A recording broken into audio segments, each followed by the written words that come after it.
My name is Marcus Blackwood, and this story happened to me back in 1985 when I was working as a cave rescue specialist at Carlsbad Caverns National Park in New Mexico.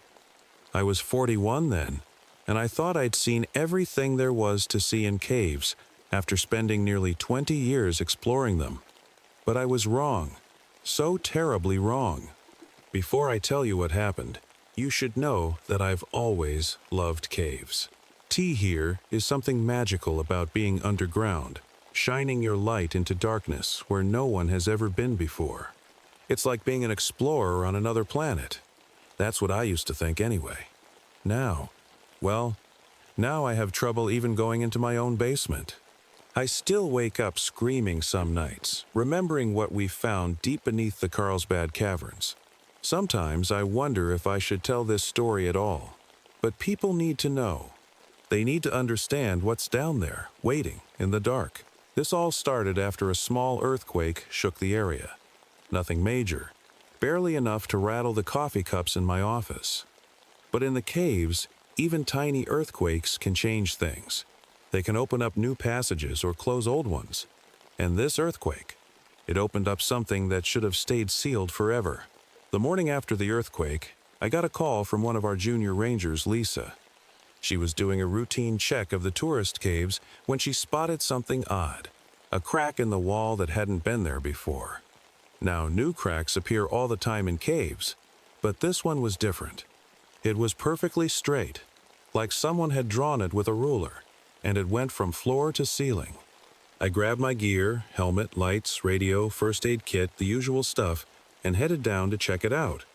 3 other rangers came with me. Lisa, who'd found the crack, Tom, our geology expert, and Mike, who knew these caves better than anyone except me. We all had years of experience. We all thought we were prepared for anything. The crack was in a part of the caves that tourists rarely see, about an hour's walk from the main entrance. When we got there, I shined my light into it and felt my stomach do a weird flip. Instead of the solid rock we expected, there was a tunnel behind it. A tunnel that shouldn't have been there. "Look at this," Tom said, running his hand along the edge of the crack. "These marks, they're not natural. Someone carved this." He was right. The walls were too smooth, too perfect. And then Lisa spotted something that made us all go quiet. There were drawings on the walls, ancient drawings of stick figures, and strange symbols. But one symbol kept repeating. A twisted shape that looked like a person, but not quite right. The arms were too long, the head too big. "Those who dwell below," Mike read slowly, pointing his light at some faded writing beneath one of the drawings. "What do you think that means?" Before anyone could answer, we heard it. A sound that still haunts me, like someone whispering, but in a language I'd never heard before. It seemed to come from deep inside the tunnel, calling us forward. That's when our equipment started acting weird. Our radios crackled with static, and my handheld seismic monitor showed readings that made no sense. Something was down there, something that made the very rocks vibrate in ways they shouldn't. "We should take a quick look," I said, trying to sound calmer than I felt.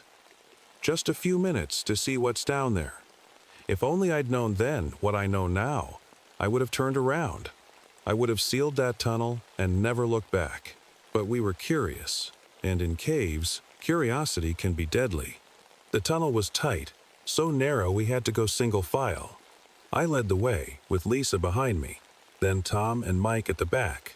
Our lights made weird shadows on the walls, and the air felt different down there. Colder, thicker somehow, like it was harder to breathe. We'd been crawling through for about 15 minutes when I saw something glowing ahead. At first, I thought it was just our lights reflecting off wet rocks, but no, this was different. It was a soft blue-green light coming from patches of fungi growing on the walls. In all my years of caving, I'd never seen anything like it. "Tom," I whispered, "take a sample of this stuff, but be careful not to touch it directly." That's when Mike's voice came from behind us, shaky and worried. "Guys, W here is Lisa?" I spun around so fast I bumped my head on the low ceiling. Lisa had been right behind me just a minute ago. I could have sworn I heard her breathing. But now, she was gone. "Lisa!" I called out, trying to keep my voice steady. "Lisa, can you hear me?" No answer.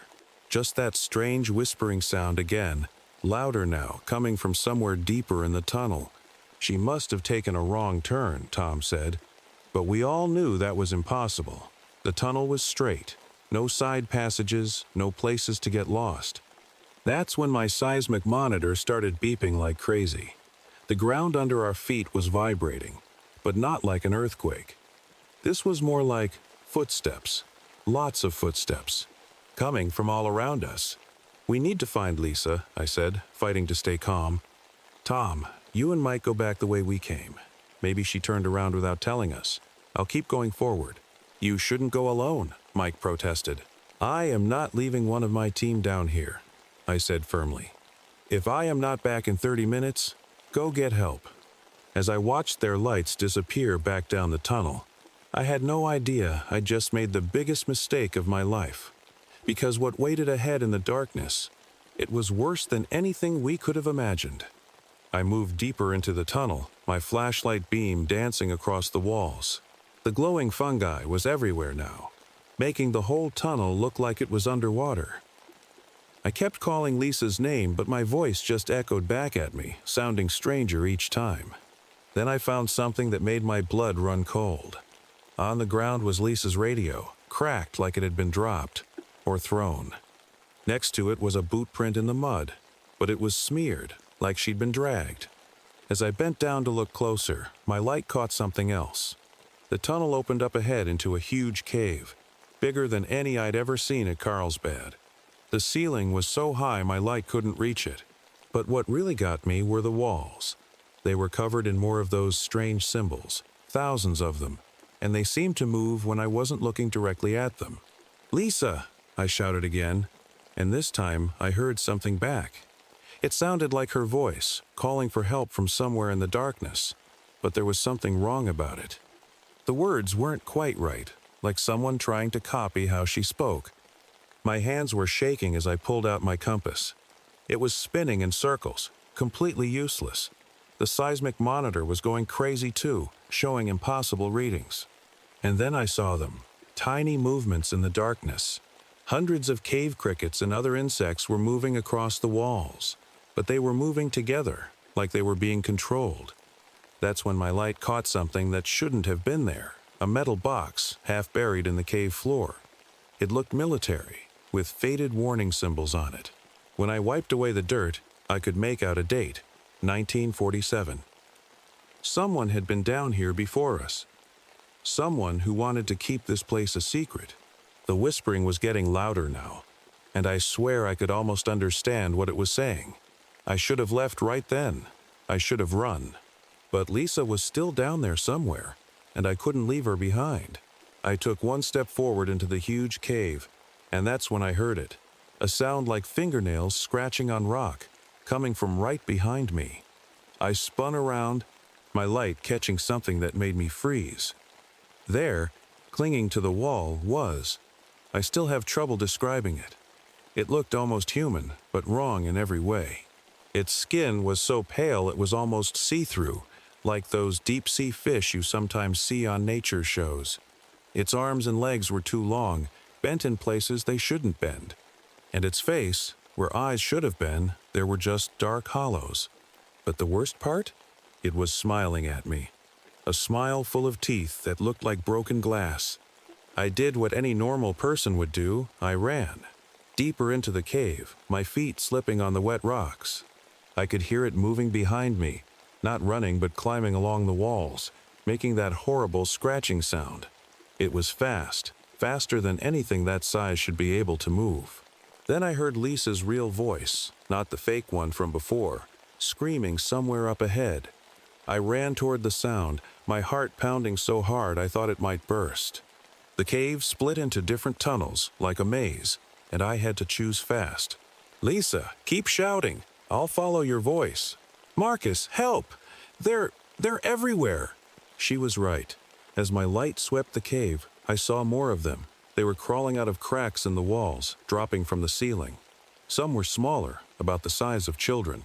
Others were huge, bigger than any person I'd ever seen, and they all moved in that same terrible wrong way. I found Lisa backed into a corner, swinging her backup flashlight at them to keep them away. When my light hit the creatures, they hissed and retreated into the shadows. That's when I realized they hated bright light. "Lisa, don't run," I said, trying to keep my voice steady. "Just walk toward me slowly. They don't like the light." But as Lisa took her first step toward me, we both heard it. The sound of more scratching, coming from all around us. And mixed with it now was something new, the sound of voices, dozens of voices, all whispering at once. They were mimicking us, learning our words. Then my main light flickered. The light didn't just flicker, it died completely. In that moment of darkness, I heard Lisa scream. Not a normal scream, but something that still wakes me up at night. I fumbled for my backup light, my hands shaking so bad I almost dropped it. When I finally got it on, Lisa was gone. Again. But there was a trail of blood drops on the ground, leading to one of the tunnels. That's when I heard Tom's voice echo through the cave. "Marcus, we've got help coming. Where are you?" "Tom, stay back," I shouted. "They've got Lisa. These things, they're not normal." But then I heard another voice, also Tom's voice, coming from a different tunnel. Then another, and another. The creatures were using his voice, trying to confuse me. I didn't know which way to go, which voice to trust. My radio crackled to life, making me jump. Through the static, I heard something that made my skin crawl. It was one of them trying to speak. "Marcus, come deeper." I backed up against the wall, holding my light out like a weapon. The creatures stayed just at the edge of the light's beam, watching, waiting. I could see them better now. There must have been 30 or 40 of them. Some were holding things, old pieces of clothing, watches, cameras, things that belonged to other people who'd come down here before us. Then I spotted something that made my heart stop. A fresh park ranger badge. It was Mike's. "Oh God," I whispered. "What did you do to him?" One of the bigger creatures tilted its head, like it was curious.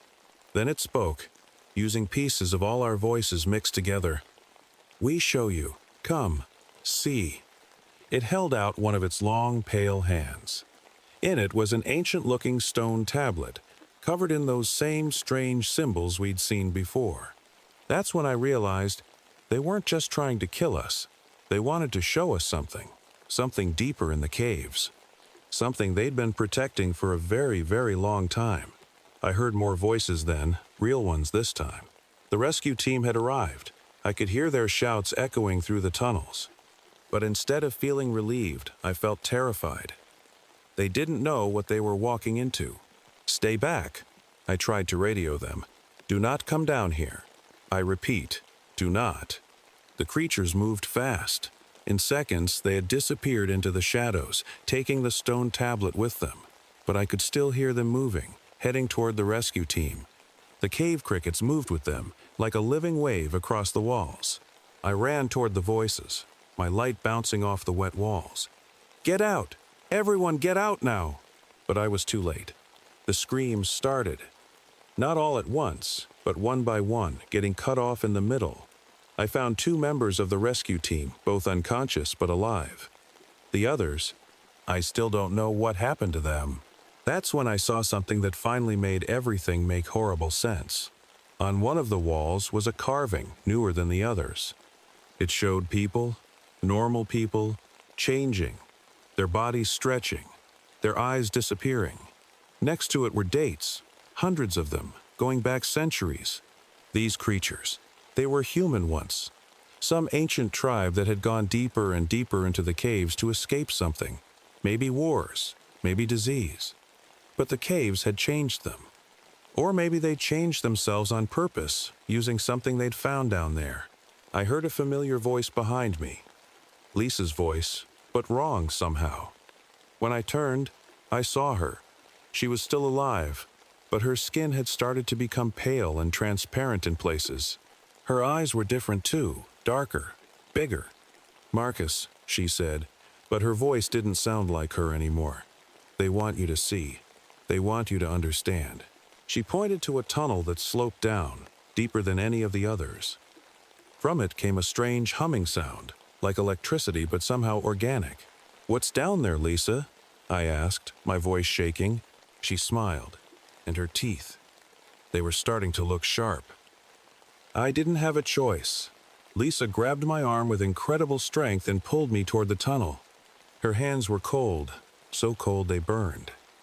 The rescue team members who were still conscious started following us, but they moved like they were in a trance. The tunnel went down at a steep angle.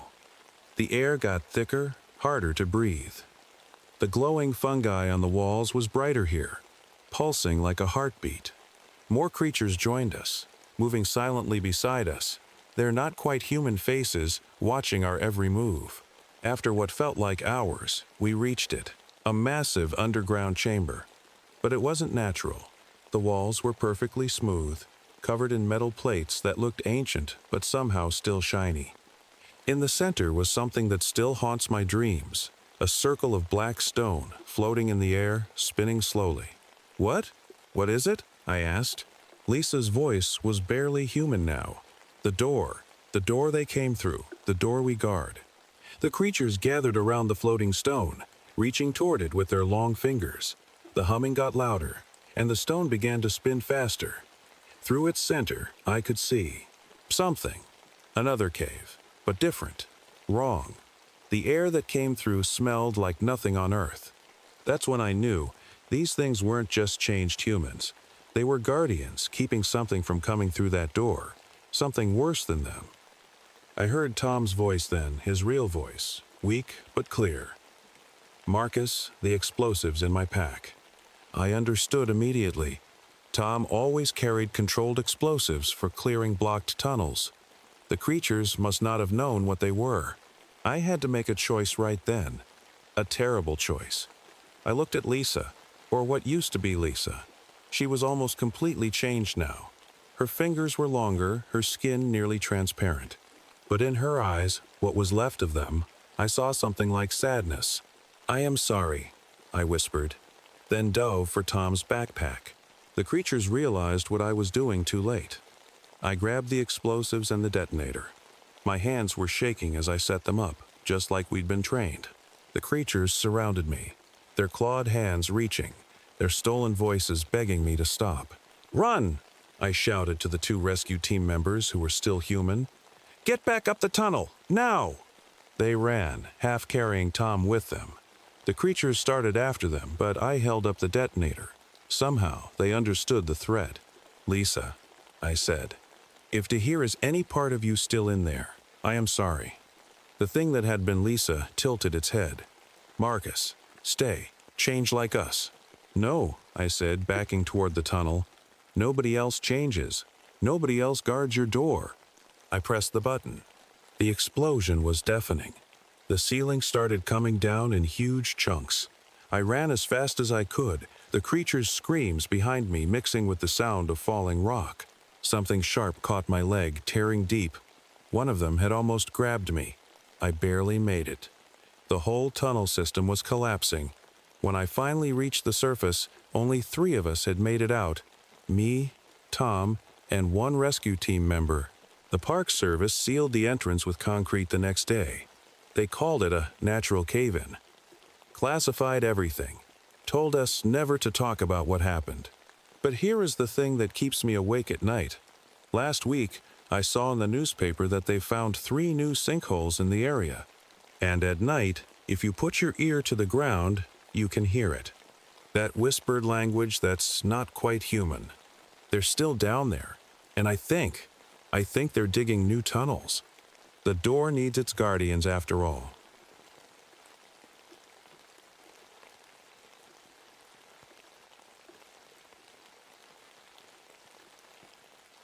My name is Jimmy O'Connor, and this happened to me back in 1963. I was working as a park ranger in the White Mountains of New Hampshire. Had been for about 15 years by then. Before that, I was a Marine, but the mountains called to me after I got out. Tea here is something peaceful about them. Well, usually there is. I need to tell you this story because what happened that October changed me forever. Changed everyone who survived it, really. Some nights I still wake up feeling the cold. Not the regular kind of cold you get up in the mountains, but a different kind. The kind that creeps into your bones and makes you feel like you'll never be warm again. I was 45 then, and I thought I'd seen everything these mountains could throw at me. Bears, bad storms, lost hikers, that was normal stuff.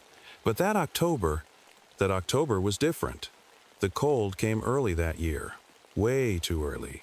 By the first week, we were already seeing snow, and the temperatures were dropping lower than we'd ever recorded that time of year. That should have been my first warning.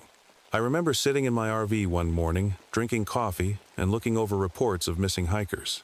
3 in 1 week, that wasn't normal. Sure, we'd get 1 or 2 people wandering off the trail now and then, but 3? And all of them experienced hikers who knew these mountains. Something wasn't right. But I didn't know then what I know now. I didn't know about the winter walker, or why the local tribe elders looked so scared when they heard about the missing hikers. I didn't understand why my heater kept running full blast, but my RV still felt like an icebox. And I definitely didn't know why I kept hearing those whispers on my radio, whispers that sounded almost like words, but not quite. I am telling you this story now because people need to know what's really out there in those mountains. And because even though we thought we stopped it, well, I'll get to that part. But first, let me tell you about the day I found that first torn backpack, half buried in snow that shouldn't have been there. The day everything started to go wrong. I was doing my usual morning patrol along the Eagle Ridge Trail. The sun was just coming up, but it felt darker than usual. The clouds hung low and heavy, like a gray blanket over the mountains. My breath came out in white puffs, and the cold bit at my nose and ears even through my warm hat. That's when I saw it, a bright blue piece of fabric sticking out of the snow. At first, I thought someone had just dropped some trash, which made me angry. We rangers take pride in keeping our trails clean, but as I got closer, my stomach did a funny flip. It was a backpack, all right, but it looked wrong. The fabric was torn, like something had ripped into it with huge force. What scared me most wasn't the tears, though it was the food inside. Granola bars, trail mix, beef jerky, all partially eaten, but not like an animal would eat them. The wrappers were carefully opened, almost like a person had done it, but then the food inside was, well, let's just say the bite marks didn't look like any bear or mountain lion I'd ever seen. I radioed back to base. Mike, you there? Found something strange up on Eagle Ridge. The radio crackled, more static than usual. Mike's voice came through broken and fuzzy. Jimmy? Static? What did? Static? Find? Got a torn backpack here. Might belong to one of our missing hikers. But Mike, something's not right about it. That's when I saw the tracks in the snow. 3-toed prints, bigger than any animal tracks I'd ever seen in these mountains. They came right up to where I found the backpack, clear as day in the fresh snow. But here is the thing that made the hair on my neck stand up. They just stopped. Not like something had walked away or jumped. They just ended, like whatever made them had vanished into thin air. I took pictures and measurements, did everything by the book, but my hands were shaking the whole time. 20 years in these mountains, and I'd never seen anything like this. On my way back to the RV, I stopped at the local general store. Old Joe Two Rivers was there. He's one of the tribal elders who'd lived in these parts his whole life. When I showed him the pictures of the tracks, his dark eyes got wide, and his face went pale. The winter walker, he whispered, crossing himself. It's back. I'd known Joe for years, and I'd never seen him look scared before. This was a man who'd faced down angry bears with nothing but a walking stick. But now his hands were trembling as he handed the pictures back to me. What do you mean, Joe? I asked. What's the winter walker? He shook his head. Not here, not inside. The walls have ears when it's awake. He walked outside, and I followed him. The wind had picked up, and it felt colder than it had just minutes ago.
Our people have known about it for generations, Joe said quietly. It comes in the cold times, when the hunger is strong. It was a chief, long ago. A proud man who did something terrible to survive a harsh winter. Now it hunts, always hungry, always cold, and everything around it becomes cold too. I wanted to tell Joe that this was just a story, that there had to be a reasonable explanation. But then I remembered how my RV's heater couldn't seem to warm it up lately. How I'd found a squirrel frozen solid yesterday when it was well above freezing. How the radio kept picking up those weird whispers. Look, Jimmy. Joe grabbed my arm. His grip was strong for an old man. You are going to see things that don't make sense. You'll hear voices calling for help. Don't trust them. And whatever you do, don't follow the tracks when it's dark. That's what it wants. I drove back to my RV with Joe's words bouncing around in my head. I am not someone who believes in monsters or ghost stories. The Marines and 15 years of ranger work had taught me that most mysteries have simple explanations. But something about Joe's fear felt real. That night, the temperature in my RV dropped so low I could see my breath, even though the heater was running full blast. The radio kept crackling with static, and sometimes, in the white noise, I thought I heard voices whispering names, the names of our missing hikers. I was writing up my report when I heard it. A sound like footsteps in the snow outside, slow and deliberate.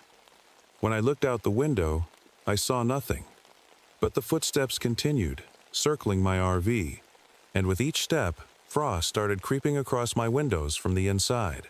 That's when my radio suddenly came to life. Through the static, I heard a voice that made my blood run cold. It was Mike Thompson, my fellow ranger, but something was wrong with his voice. It sounded hungry. Jimmy? The radio crackled. I am up at the old fire tower. Found something strange. Need you to come check it out. I reached for the radio, but then remembered Joe's warning about not trusting voices. I keyed the mic. Mike, aren't you supposed to be at base tonight? The silence that followed lasted too long. Then Mike's voice came back, but it wasn't quite right. It was like someone trying to remember how to speak. Cold up here, Jimmy. So cold. Come quick. Need help. I grabbed my flashlight and emergency pack. Even though every instinct told me something was wrong, Mike was my friend. If he was really up there and needed help, I couldn't just ignore it. But first, I reached for the old silver medallion Joe had pressed into my hand before I left the store. Keep it close, he'd said. It won't stop it, but it'll give you a chance. As I stepped out into the darkness, the cold hit me like a wall. And somewhere in the distance, up toward the old fire tower, I heard something that sounded like laughter, but not quite human. The walk to the fire tower usually takes about 40 minutes. That night, it felt like hours. My flashlight beam caught swirls of snow in the air, even though the sky was clear. The weird thing was, the snow seemed to be following me, like it was falling in a circle right around where I walked. I kept thinking about those three-toed tracks I'd found, about Joe's warning, about how wrong Mike's voice had sounded on the radio. But I kept walking. Sometimes being brave isn't about not being scared. It's about being scared and doing what you have to do anyway. The old fire tower stood like a skeleton against the stars. It hadn't been used in years. We'd built a new one closer to base. As I got closer, I noticed something odd about the ground around it. There were tracks everywhere, all kinds. Hiking boots, tennis shoes, work boots. They all led toward the tower, but none led away. My flashlight caught something metallic near the tower's base. It was a camera, one of those expensive ones serious hikers carry. The strap was frozen solid, like it had been sitting in a freezer. When I picked it up, it still worked. I clicked through the pictures, and my hands started shaking. The first few shots were normal. Mountain views, sunsets, trail markers. Then I saw it. In each picture, there was something in the background, getting closer. A tall, dark shape, like a person but too thin, too tall. In the last picture, it was right behind the camera holder, reaching out with long, bony fingers. I nearly dropped the camera when my radio crackled again. Jimmy. It was Mike's voice, but different now. like multiple voices talking at once. "Come up! Come see what I found." The temperature dropped so fast my breath came out like smoke. That's when I noticed the old logbook, half frozen to the tower's first step. I pried it loose and shined my light on it. It was from 1924, and the last entry made my heart stop.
It mimics us, uses our voices.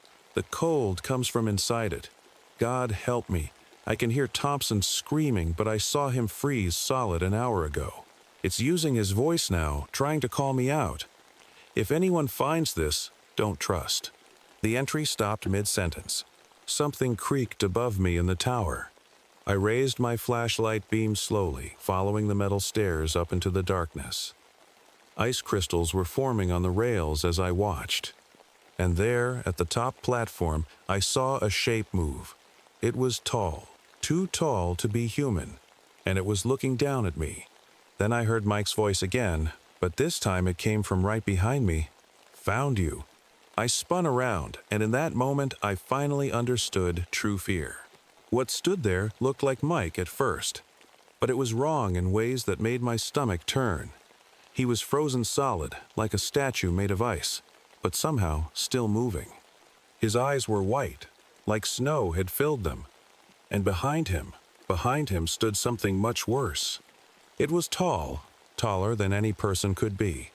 Its skin was gray like old ice, stretched too tight over bones. It had 3 long toes on each foot, the same as the tracks I'd found. But its face, I still have nightmares about its face. It looked almost human, but twisted, with teeth that were too long and eyes that glowed like frozen stars. I did the only thing I could think of. I ran. Not toward my RV.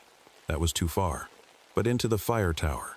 I could hear it coming after me, its feet making weird crunching sounds on the icy metal stairs. The cold was so bad now, it hurt to breathe. As I ran up the stairs, I remembered something else Joe had told me. It's hurting you. Whatever you do, don't let it drive you where it wants you to go. Too late, I realized my mistake.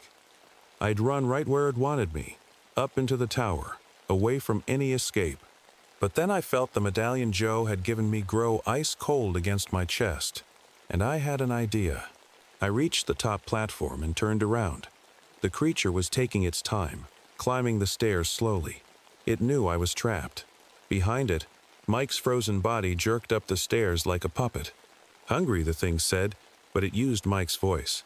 So hungry. "Join us, Jimmy. No more cold, no more fear." My hands were shaking so bad I could barely hold my flashlight. But I remembered my Marine training. When you are scared, fall back on what you know. I knew these mountains. I knew this tower. And now, thanks to that old logbook, I knew what this thing was. A Wendigo. A spirit of hunger and cold. The medallion felt like it was burning with cold against my skin. But where it touched me, I felt stronger somehow, like it was protecting me. I reached for my emergency flare gun with my other hand. The creature was almost to the top now. Ice spread across the platform with each step it took. Mike's frozen body stayed by the stairs, swaying like a tree in the wind. "Last chance, Jimmy," it said with Mike's voice. Then it switched to other voices, voices of the missing hikers. "Join us. Be part of us. Never be alone again." I raised the flare gun. The Wendigo looked at it and made a sound like cracking ice. It was laughing. "Fire won't stop me," it said. And this time the voice was ancient, like wind through dead trees. "I am the cold that kills fire." "Maybe," I said. "But let's test that theory." I aimed the flare gun, not at the creature, but at the metal platform we were standing on. The same platform I'd helped repair last summer. The same platform I knew was barely attached to the tower anymore. The Wendigo realized what I was doing a second too late. The flare hit the platform, and the whole thing broke free with a screech of metal. As we fell, I grabbed the railing of the level below us. The platform crashed down, taking the creature with it, but I knew that wouldn't stop it for long. I had to get back to my RV, back to where I had the herbs Joe had given me just in case. The truly scary part was still to come. And somewhere below, in the darkness, I heard ice cracking and that horrible laugh again. I half ran, half slid down the tower stairs. My flashlight beam bounced everywhere as I moved, making crazy shadows dance around me.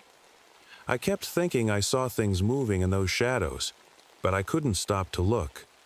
The cold was getting worse. Every breath felt like swallowing ice cubes. That's when I heard Mike's frozen body moving again, coming down the stairs behind me. But worse than that was the sound from below, a weird scraping noise, like giant claws on metal.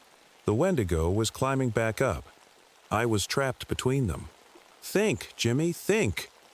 I looked around desperately and spotted the emergency ladder on the tower's side, the one we used for repairs. It was covered in ice, but it was my only chance. Just as I reached for the ladder, my radio crackled again. This time I heard voices I recognized, the missing hikers. They all talked at once, begging for help, crying out in fear. The Wendigo was trying to distract me, to make me hesitate. I grabbed the ladder and swung myself out onto it. The metal was so cold it felt like it was burning my hands, even through my gloves. Below me, about 30 feet down, I saw the Wendigo. It looked up at me with those terrible glowing eyes and smiled. A smile full of icicle teeth. It started climbing the towers outside, moving like a spider. Fast. Too fast. I did something crazy then.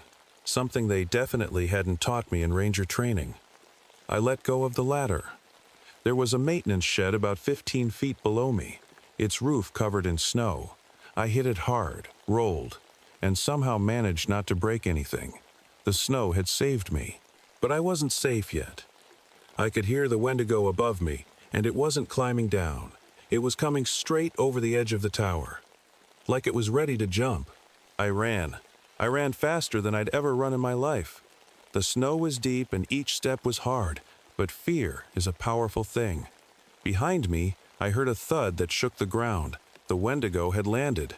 My RV was a quarter-mile away. I could see it through the trees, like a tiny light of hope in the darkness. Inside it were the herbs Joe had given me, the only thing that might stop this monster. But between me and the RV was nothing but open ground, nowhere to hide. The cold followed me as I ran. Ice crystals formed in my hair, on my eyelashes. Each breath hurt more than the last. The Wendigo was getting closer. I could hear its breathing, like wind through a frozen cave. Then I tripped. I went down hard in the snow. When I rolled over, I saw what I'd tripped on, a frozen hand sticking up from the snow. One of the missing hikers. The sight gave me a new burst of energy, and I scrambled to my feet. But I'd lost precious seconds. When I looked up, the Wendigo was right there, reaching for me with those long gray fingers. Up close, I could see right through its skin, like it was made of dirty ice. And in its chest, where a heart should be, I saw something dark moving. The medallion around my neck suddenly blazed with cold, so cold it felt hot. The Wendigo pulled its hand back like it had been burned. That's when I heard a real voice. Not over the radio, but shouting from near my RV, "Jimmy, run!" It was Joe. He was standing in my RV's doorway, holding something that smoked and glowed. The ancient protection herbs. The Wendigo heard it too. For the first time, I saw fear in those frozen eyes. But then something happened that still gives me nightmares. The Wendigo turned its head completely around, like an owl, and let out a sound like breaking glass. From the darkness behind Joe, Mike's frozen body came stumbling out of nowhere. Before I could shout a warning, it grabbed Joe from behind. "No!" I screamed, but my voice was lost in the howling wind that had suddenly picked up. Joe dropped the smoking herbs as Mike's frozen hands grabbed him. The Wendigo's mouth stretched into that terrible smile again. It knew it had won. But it didn't know Joe. Even as the cold started to creep into him from Mike's frozen grip, Joe reached into his coat. His hands were shaking badly, turning blue, but he pulled out another bundle of herbs. As Mike tried to drag him backward, Joe threw the bundle straight at the Wendigo. The herbs hit its chest and stuck there, right over that dark moving thing I'd seen inside it. The creature screamed, and this time it wasn't using any human voice. It was a sound like winter itself, crying out in pain. I didn't waste the chance Joe had given me. I ran forward and grabbed the herbs he dropped. The Wendigo was clawing at its chest, trying to get the first bundle off, but the herbs had frozen solid against its icy skin. "The cave!" Joe shouted through chattering teeth. "Under the tower! That's its lair!" I understood. This wasn't just about surviving anymore. We had to end this thing forever. I ran past the Wendigo while it was distracted, heading back toward the tower. Behind me, I heard Joe managing to break free from Mike's grip. The Wendigo realized what I was doing. It forgot about the herbs on its chest and came after me, moving faster than ever. The cold hit me like a wall, but I kept running. I had to find that cave. There, at the tower's base. A dark opening I'd never noticed before, with ice all around it. I dove in just as the Wendigo's claws swiped at my back. They caught my jacket, tearing through it like paper. The cold of its touch burned my skin. Inside the cave, everything was frozen. Bodies hung from the ceiling like icicles, all the people it had taken over the years. Their faces were frozen in looks of terror. But what scared me most was the altar at the back of the cave, made of bones and ice.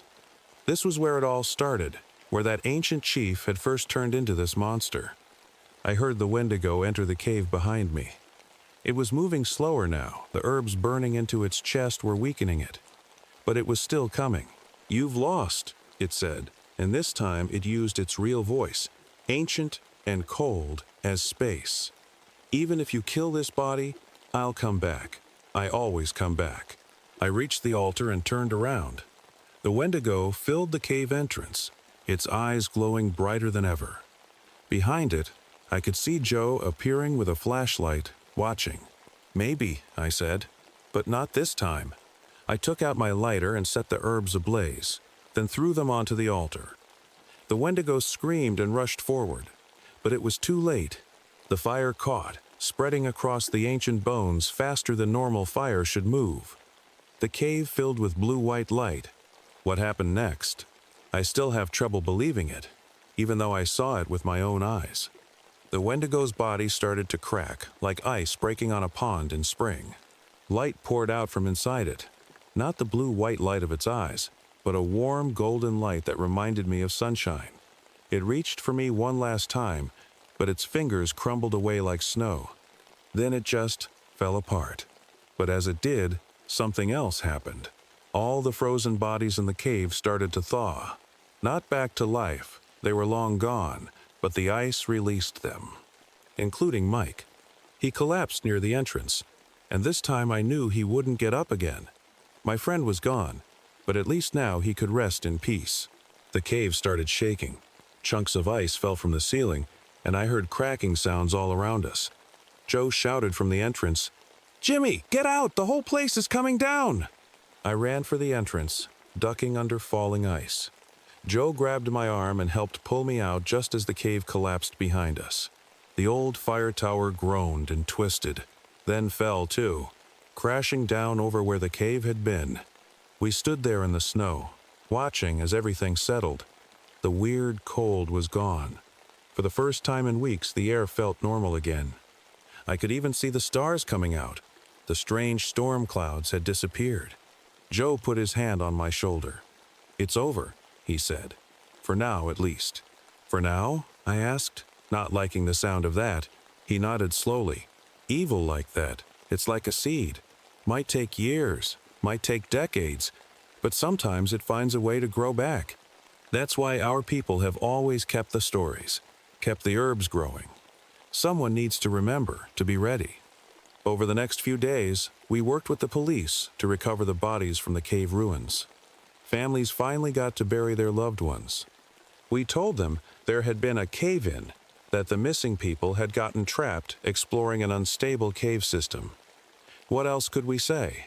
I lost 3 fingers to frostbite from where the Wendigo had touched me. The doctors couldn't understand how I'd gotten such severe frostbite when the temperature hadn't been that low. I just told them sometimes strange things happen in the mountains. They built a new fire tower the next spring, far from the old site. The area around the cave was declared unsafe and closed off. Most people forgot about it eventually. But not me. Never me. I still work these mountains. Someone has to keep watch. And every October, when the cold comes early, I check the cave ruins.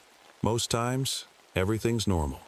But last week, I found something that made my blood run cold. There was a small patch of ice on the rocks. Not normal ice, this was growing in the shape of a 3-toed footprint. And even though the sun was shining right on it, it wouldn't melt. I called Joe right away. We're getting old now, both of us. But we keep the herbs growing, keep the old medallions clean and ready.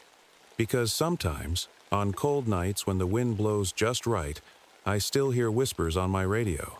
And they're getting louder.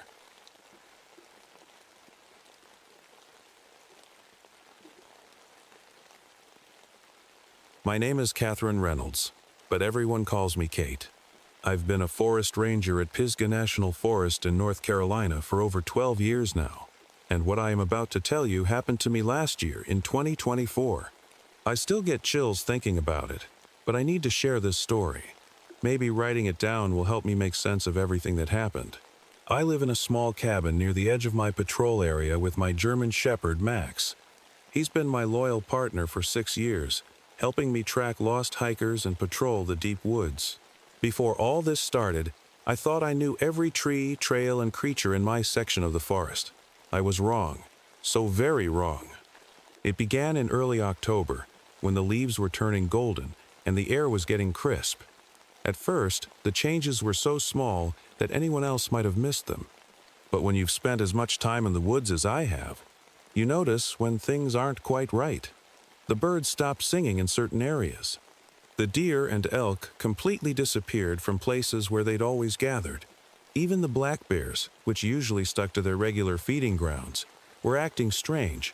They were all moving away from the northern valley, like something was scaring them off. One morning, while checking the wildlife cameras we'd set up to track bear movements, I found something that made my stomach drop. There were claw marks on a massive oak tree, but they were all wrong. They were too high up, maybe 12 feet off the ground. No bear in these woods could reach that high, even standing on its back legs. And the spacing between the marks, they were huge, bigger than any bear's claws I'd ever seen. I remember standing there, staring at those marks, when Max started acting weird. His ears went flat against his head, and he began whining, something he never does on patrol. When I tried to walk further up the trail, he planted his feet and refused to move. Max, my brave dog who'd faced down angry bears, was scared to go deeper into the woods. That should have been my first real warning, but I was too curious, too determined to figure out what was going on in my forest. I didn't know then that some mysteries are better left unsolved, that some secrets are kept hidden for a reason. And that's how it all started, with claw marks too high for any normal animal, and my dog's warning that I was too stubborn to heed. If I'd known what was waiting for us in those woods, what ancient things were watching us from the shadows? Well, maybe I would have listened to Max that day, but I didn't. And that's why I have to tell this story, to warn others, about what really lives in the dark corners of our forests, in the places where even the bears fear to tread. Looking back now, I realize that day marked the beginning of the end of my normal life. Everything I thought I knew about nature, about reality itself, was about to change forever. But I am getting ahead of myself. Let me tell you exactly what happened, day by day, as the horror in Pisgah National Forest began to unfold. That first week, I started hearing stories from local hunters that made my skin crawl. Jim Cooper, who'd been hunting these woods for 40 years, came to my station one morning with his hands shaking.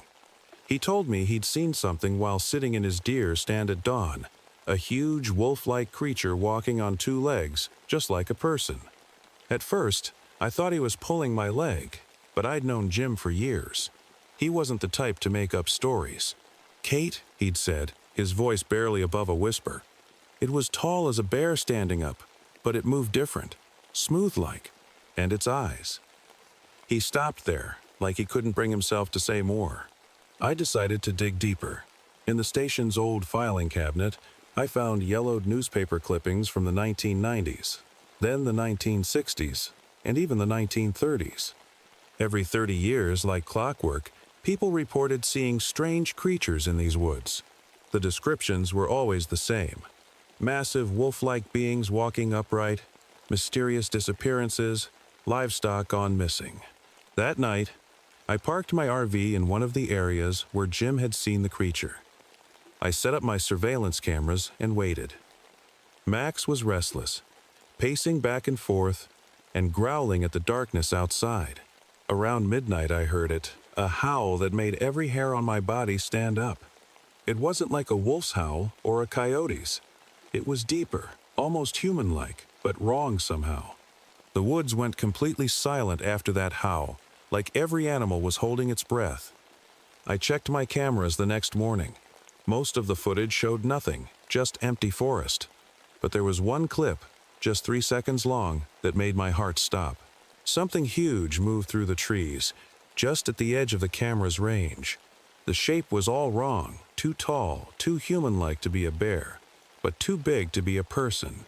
When I tried to zoom in, the image was too blurry to make out details. But I could have sworn I saw eyes reflecting the infrared light, much higher up than any normal animals would be. I told myself there had to be a logical explanation. Maybe it was just shadows playing tricks on me. Or maybe there was a black bear in the area that was bigger than usual. But deep down, I knew I was lying to myself. Something was out there in my woods, something that shouldn't exist. The next few days, I noticed more strange things. The claw marks I'd seen before started showing up on more trees, always too high up for any normal animal. I found weird tracks in the mud. They looked almost like wolf prints, but huge. And sometimes they switched from four-legged to two-legged patterns, as if whatever made them could walk both ways. But the scariest part? I started getting the feeling I was being watched. You know that prickly feeling on the back of your neck when someone's staring at you? It was like that, but worse. Whenever I went into certain parts of the forest, especially near the northern valley, I could feel eyes on me. Sometimes I'd spin around, sure I'd catch whatever was watching me, but there was never anything there.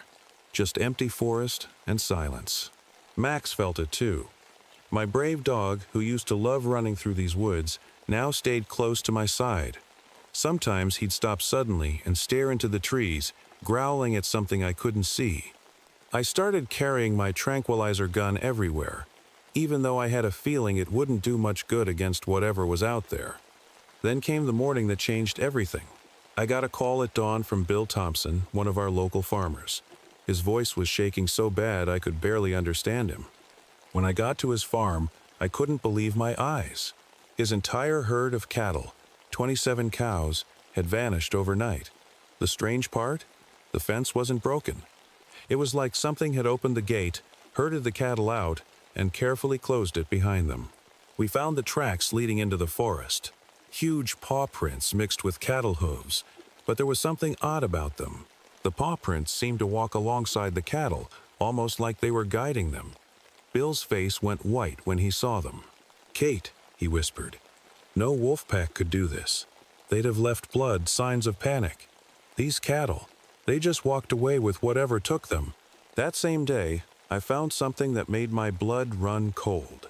Deep in the woods, where the tracks led, I discovered a massive bear carcass. Now, I'd seen plenty of dead bears before, from old age, fighting, or hunting. But this was different. This bear had been killed by something much, much bigger than itself. The claw marks that tore through its thick fur were enormous, and the way it had been taken down, it was like the bear never stood a chance. I took photos and samples, planning to send them to a wildlife expert I knew. But that night, something happened that made me question everything I thought I knew about these woods. I was getting ready for bed in my RV when Max started acting strange. He stood at the window, his ears perked up, but he wasn't growling like usual. Instead, he was whining, not in fear, but like he was trying to talk to something. Then I heard them, footsteps circling my RV. Heavy ones. The whole vehicle shook slightly with each step. I froze, barely breathing, as whatever it was walked around and around. In the moonlight, I could see shadows passing by my windows, tall shadows that shouldn't exist. The next morning, I found massive paw prints all around my RV. They were fresh and crystal clear in the mud, 5-toed prints bigger than my spread hand, some showing clear claw marks. But here is the truly scary part. Some of the prints looked almost human-like, as if whatever made them had been standing on 2 legs. Max was different after that night. He would sit by the window for hours, staring into the forest. Sometimes his head would tilt to the side like he was listening to something I couldn't hear. And sometimes, late at night, I'd catch him making those same whining sounds as if he was trying to communicate with something. I knew I should have reported all this to my supervisors. But what would I say? That something impossible was living in our forest? That it could somehow communicate with dogs? That it was intelligent enough to herd cattle away without leaving a trace? They'd think I was losing my mind. But I wasn't crazy. I knew what I'd seen, and things were about to get much, much worse. A few days later, I met Sarah Blackwater, an elderly Cherokee woman who lived near the forest. She'd heard about the strange things happening and asked to talk to me. When I visited her small house, she served me tea and told me stories that made everything click into place. "We call them the Valley Walkers," she said quietly, her hands wrapped around her teacup. "My grandmother's grandmother knew about them. They've always been here, long before us. They're not just animals, Kate. They're intelligent, maybe more intelligent than us." She told me about the stone markers, ancient boundaries that her ancestors had set up hundreds of years ago. The Valley Walkers had made a deal with her people. Humans would stay out of their territory, and they would leave the humans in peace. "But people forget," she said, shaking her head. "They tear down the old stones. They build where they shouldn't. And the Valley Walkers, they remember everything." The next day, I went looking for these stone markers. Deep in the forest, where even the trails ended, I found them, weather-worn rocks with strange symbols carved into them. They formed a rough circle around the northern valley, exactly where all the strange things had been happening. While I was photographing the stones, something happened that I still have trouble believing. I was focused on one of the carvings when I felt that familiar watched feeling. I looked up, and for a split second I saw it, right there, not 20 feet away, standing between 2 trees. It was huge, at least 8 feet tall, with a wolf-like head but an almost human-like body. Its fur was dark gray, and its eyes were intelligent, too intelligent. Then it just vanished, not ran away, not hid, vanished, like it had been there 1 second and gone the next, but I could still feel it watching me. That's when I realized they had some way of becoming invisible, or nearly invisible. How many times had they been right next to me, watching, without me knowing? Back at my station, I started digging deeper into the historical records. In a dusty box marked Classified 1947, I found something fascinating and terrifying. The government had known about these creatures. There were reports, blurry photographs, even detailed observations of their behavior. But everything after 1948 had been heavily redacted. big black marks covering most of the pages. One document caught my eye, a report about a research team that had gone into the valley in 1947. They were trying to study the specimens and assess military applications. Most of the details were blacked out, but one thing was clear. The mission had gone horribly wrong. That's when my fellow ranger, Paul Martinez, went missing. He'd been helping me investigate, covering my shifts so I could research. The day before he disappeared, he told me he'd found something big in the valley. He was excited, not scared. He promised to show me the next day. But he never came back. And when I went looking for him, what I found changed everything I thought I knew about the Valley Walkers and about what it means to be human. The morning after Paul disappeared, I took Max and headed into the valley. Something strange happened as we got deeper into the woods. Max stopped acting scared. Instead, he seemed excited, pulling me forward like he knew exactly where to go. His behavior reminded me of when he's tracking a missing hiker, but different somehow, more urgent. We hiked for hours, going deeper into the valley than I'd ever been before. The trees were older here, huge and twisted, their branches blocking out most of the sunlight. I started noticing more stone markers, but these had different symbols, warnings, according to what Sarah had told me. Then Max froze. His ears perked up, and he stared ahead into the shadows. But instead of growling, he wagged his tail. That's when I heard it, a voice. Paul's voice. "Kate, is that you?" He sounded different. His voice was rougher, almost like he had a sore throat. He was standing in the shadows between two huge oak trees, but he wouldn't come closer. "Paul, are you okay? We've been looking everywhere for you." "I am fine," he said. "Better than fine, actually. I found them, Kate, or rather, they found me, and they showed me everything." Something was wrong. His voice kept getting rougher, more growl-like, and he still wouldn't step into the light. "Paul, you are scaring me. Please, just come out where I can see you." "You don't understand yet," he said. "But you will. They're not what we thought. There's so much more. They've been here for thousands of years, Kate. They're not monsters. They're the guardians of these forests, and they're dying because of us." Finally, he stepped forward, and I had to stop myself from screaming. It was Paul, but not Paul. His eyes had changed. They were yellow now, with pupils like a wolf's. His hands had started to change too, the fingers longer, the nails turning into claws. When he smiled, I could see his teeth had grown sharper. "They can change us," he said. "Not completely, not unless we want them to, but enough to understand them, to help them." He looked at Max. "Your dog already knows.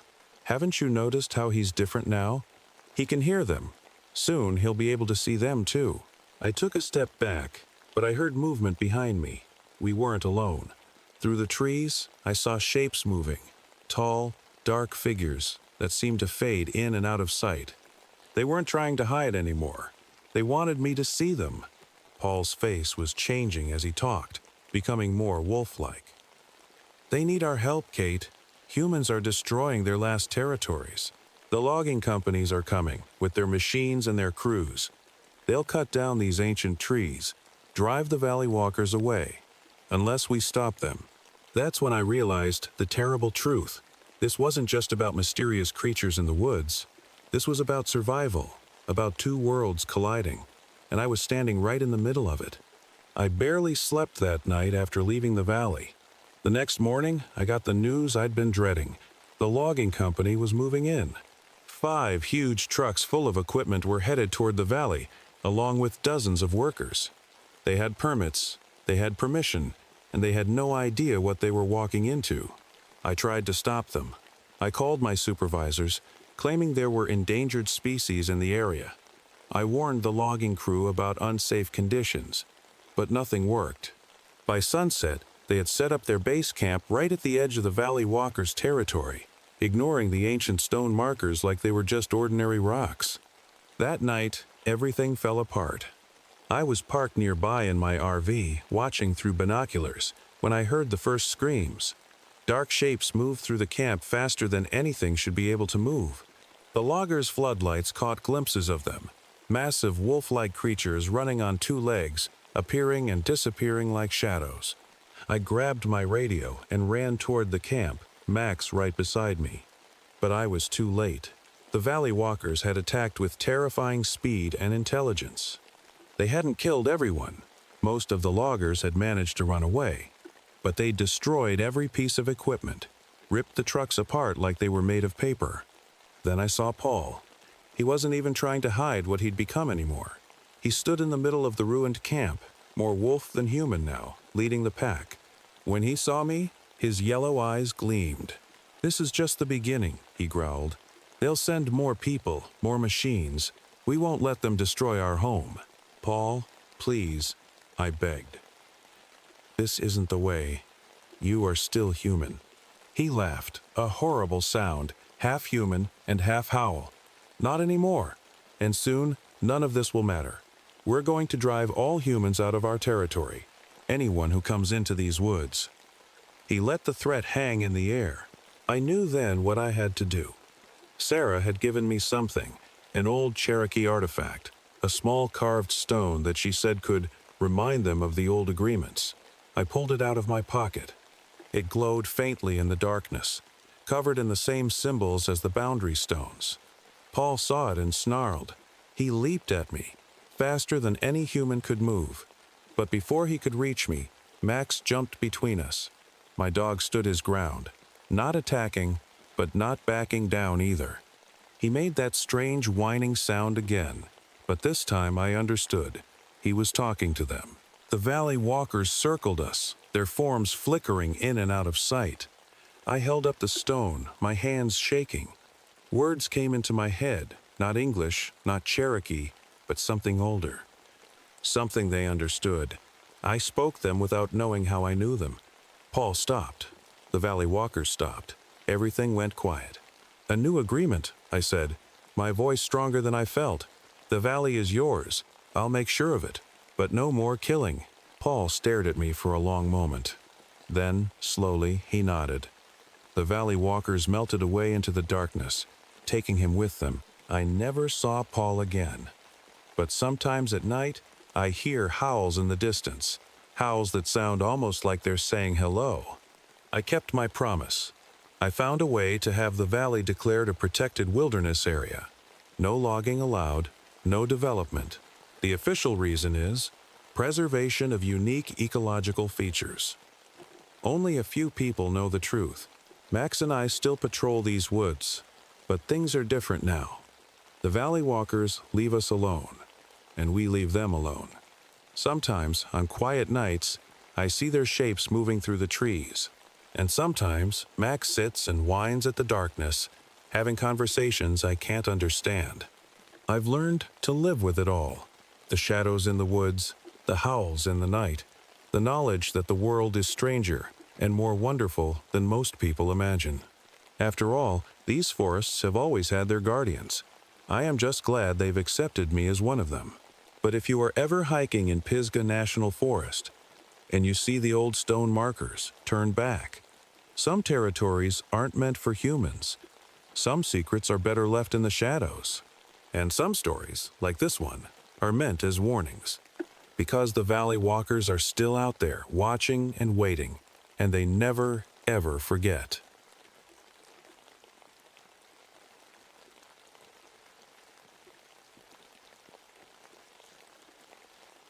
My name is William Harrison, but everyone calls me Bill. This strange and terrifying story happened to me back in 1992, when I was working as a ranger at Redwood National Park in California. I was 52 then, just a few years away from retirement, and I thought I had seen everything there was to see in these ancient forests. Boy, was I wrong. I've kept this story to myself for many years, but now I think it's time to share what really happened in those misty woods. Even today, my hands shake a little when I write about it. But people need to know the truth about what lives in those shadows. Let me start from the beginning. It was early October, and the fog was rolling in thick between the giant redwoods, just like it always did that time of year. But something felt different. The fog wasn't moving right. In all my years as a ranger, I'd never seen anything like it. And that was just the start of the weirdest few months of my life. I lived alone in my small ranger cabin near the old growth section of the park. My wife Sarah had passed away 5 years before, and my kids were all grown up and living in different states. It was just me, the trees, and whatever was hiding in that strange mist. Before I tell you what happened next, I want you to know that I am not crazy. I am not making this up. Everything I am about to tell you is real, even though sometimes I wish it wasn't.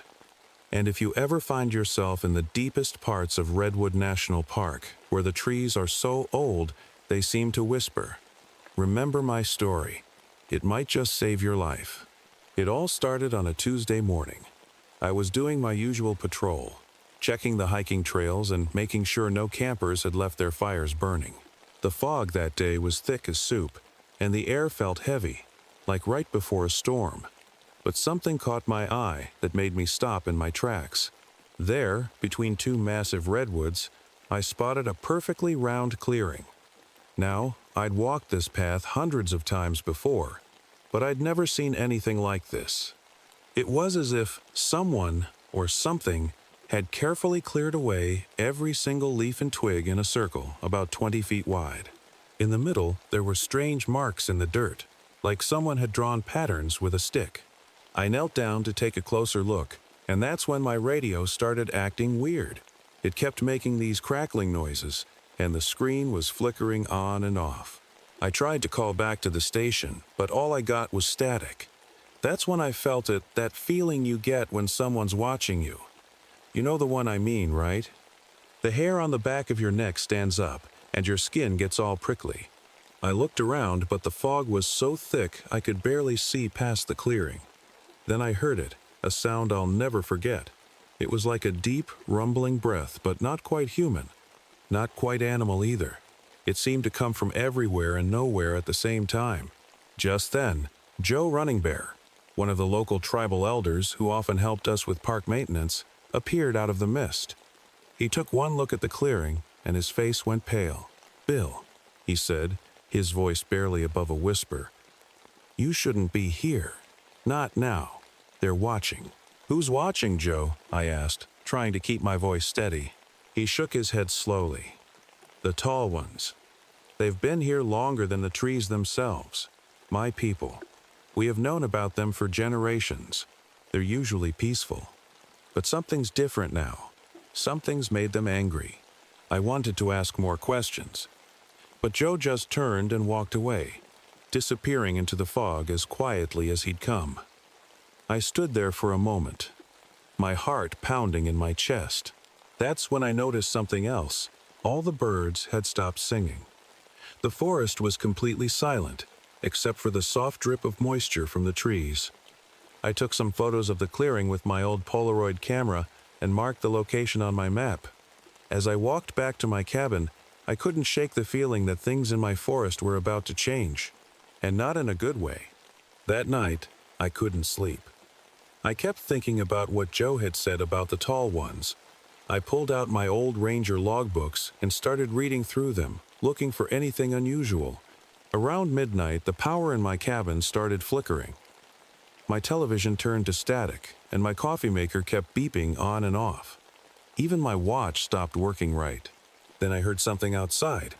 It sounded like footsteps, but not normal ones. These were heavy, like someone very big walking very carefully. I grabbed my flashlight and looked out the window. The fog had gotten even thicker, if you can believe it, and it was moving in a way fog shouldn't. It was swirling in circles, like tiny tornadoes between the trees. That's when I saw the shadows. They were huge, maybe 8 or 9 feet tall. They moved through the fog like they were part of it. I counted 3 of them, walking in a line between the trees. My dog Max, who usually barks at everything, just whimpered and hid under my bed. The next morning, I went back to check the area where I'd seen the shadows. What I found made my blood run cold. The trees there were twisted, like someone had grabbed them and wrung them like wet towels. These were huge redwoods, trees that had stood straight and tall for hundreds of years. Now they looked like giant corkscrews. I found footprints, too. They were huge, about twice the size of my boot, but they didn't look quite human, and they were deep. Whatever made them must have been incredibly heavy. But the weirdest thing was how they just stopped in the middle of a muddy patch, like whatever made them had just vanished into thin air. While I was looking at the prints, a group of deer burst out of the bushes. They were running like something was chasing them, but there was nothing behind them that I could see. Their eyes were wide with fear, and they were making sounds I'd never heard deer make before. In all my years as a ranger, I'd never seen animals act like this. I decided to check the old ranger station's files. The building was small and dusty. We didn't use it much anymore except for storage. As I dug through the filing cabinets, I found something interesting. A logbook from 1892, written by one of the first rangers in the area. My hands shook as I read his words. Strange circles appearing in the forest, massive shadows in the mist. The natives speak of ancient guardians. God help us if the stories are true. I sat there for a long time, holding that 100-year-old logbook. Everything I was seeing, the circles, the shadows, the twisted trees, it had all happened before. But why was it happening again now? What had changed? I didn't know it then, but I was about to find out, and I wish I hadn't. The next few days were quiet. Too quiet. No hikers came to the park because of the strange weather. The fog just wouldn't lift, and it kept getting thicker near certain parts of the forest. I started marking these areas on my map with red X's. After a while, I noticed the X's made a pattern, like a huge circle around one particular section of the old-growth forest. Then the reports started coming in. First, it was just small things. A missing backpack here, a damaged tent there. But then people started going missing too. A young couple who'd been camping disappeared, leaving their tent and all their stuff behind. A week later, a group of hikers never came back from their trail walk. I found their cameras. The pictures showed something that made my hands shake. In the background of one photo, half hidden by fog, stood something tall and dark. It wasn't a tree. Trees don't have eyes that glow in photographs. And it was holding something that looked like a spear, but made from a twisted piece of metal. That's when I knew. These weren't just wild creatures. They were smart. Really smart. One evening, I was sitting in my RV near one of the marked areas, watching the fog roll in. I had my equipment set up. Cameras, motion sensors, everything. Suddenly, all my devices went crazy. The fog surrounded my RV, but it wasn't moving like normal fog. It was moving against the wind, swirling around like it had a mind of its own. Through my window, I saw them making something. 3 of the tall ones, using tools to carve strange symbols into a fallen log. They worked quickly and quietly, their huge hands surprisingly gentle. When they finished, they disappeared into the mist, moving more silently than anything that big should be able to move. The next day, I went to see Joe Running Bear again. I found him at his small house on the edge of the reservation. He was carving something out of wood, but he put it down as soon as he saw my face. "You've seen them now, haven't you?" he asked quietly. I nodded. "They're not just animals, are they, Joe?" He sighed deeply. "No, Bill, they're not. My people made a deal with them hundreds of years ago. We stay out of their sacred places, and they leave us in peace. But now..." He looked worried. "Now what?" I asked. "Now humans are pushing too far into their territory. I hear is talk of new construction, of cutting down parts of the old forest. The tall ones, they're angry, and they're letting us know." As if to prove his point, we heard a deep echoing sound from the forest. It wasn't quite a roar, and it wasn't quite a word, but it made all the dogs in the neighborhood start howling. I looked at Joe. "What do we do?" He shook his head slowly. "We warn people, and we pray they listen, because if they don't..." He didn't finish his sentence. He didn't have to. A week later, they came. Big yellow bulldozers and construction trucks rolled into the park early in the morning. The company's name was painted on their sides. Pacific Northwest Development. They were here to build a new visitor center and parking lot, right in the heart of the old forest. I tried talking to the construction boss, a tall man named Mike who kept checking his watch like he was already running late. "You don't understand," I told him. "This area isn't safe. There have been incidents." "Look, buddy," Mike said, not even looking up from his clipboard. "We've got all the permits. This project is happening whether you like it or not." That's when the fog rolled in. It wasn't normal morning fog, it was thick and dark, and it came in fast, like a wave. The construction workers' radios all died at once. Their phones stopped working too. Then we heard that deep, rumbling sound. But this time it was angry. One of the bulldozers started on its own, just turned on, like someone had the keys. But nobody was in it. It rolled forward about 10 feet, and then stopped. When the workers checked it later, they found the engine had been crushed, like something incredibly strong had squeezed it like a soda can. Things got worse after that. Tools disappeared. Equipment broke down. Strange howls echoed through the forest at night. Some of the workers started refusing to come back to the site.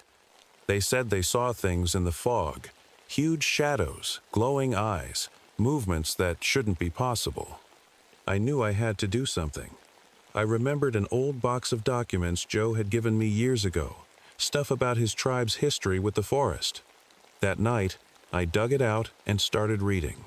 Inside, I found stories about the Tall Ones, how they weren't just creatures, but guardians of something ancient buried deep in the forest. The next morning, I found more symbols carved into trees around the construction site, but these were different. They looked like warnings, and they were carved high up, at least 15 feet off the ground. Then it happened. 2 construction workers went missing during their lunch break. They were found 3 hours later, huddled in their truck, shaking with fear.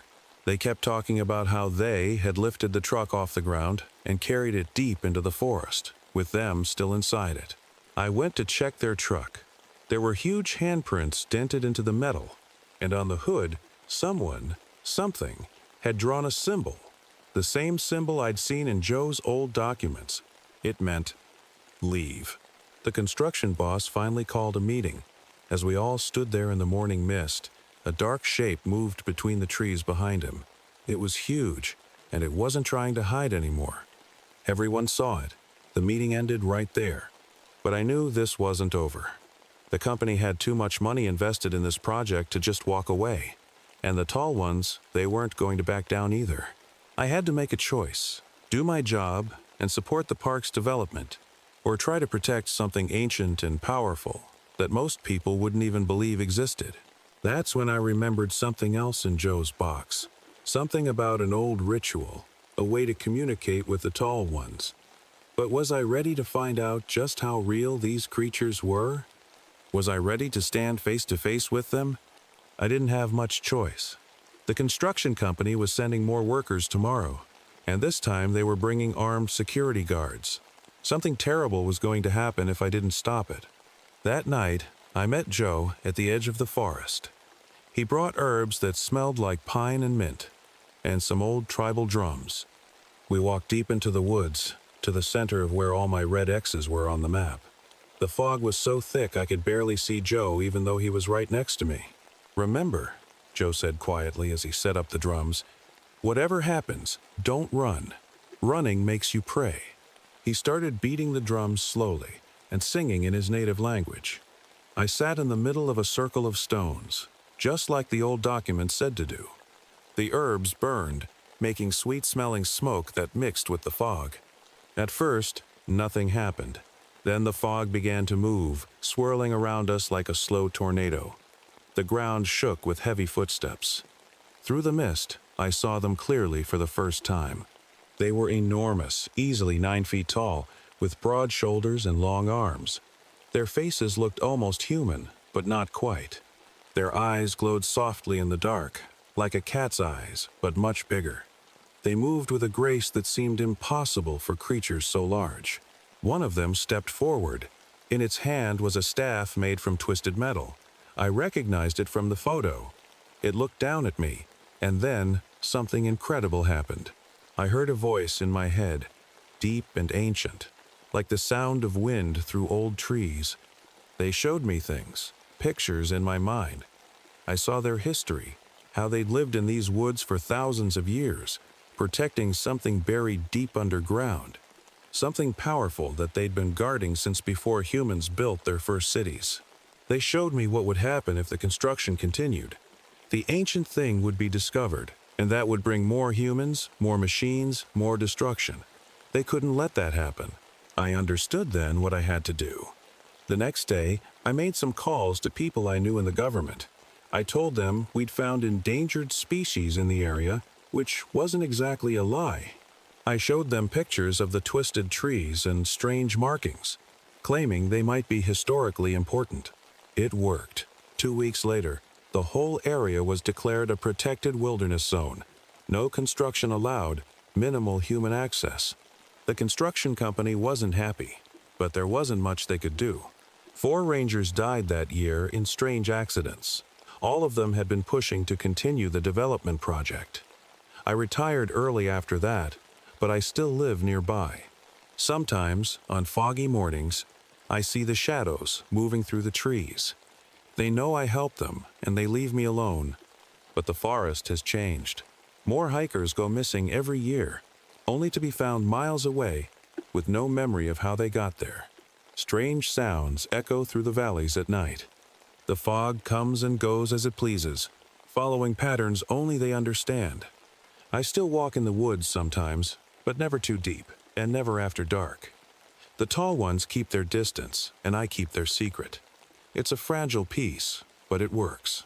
So if you are ever hiking in Redwood National Park, and the fog starts rolling in thick and strange, turn around, go back to your car, go back to your hotel, go anywhere else, because now you know what I know. We're not alone in these woods, and the things that live here, the things that have always lived here, want to keep it that way. Some secrets are meant to stay buried in the mist.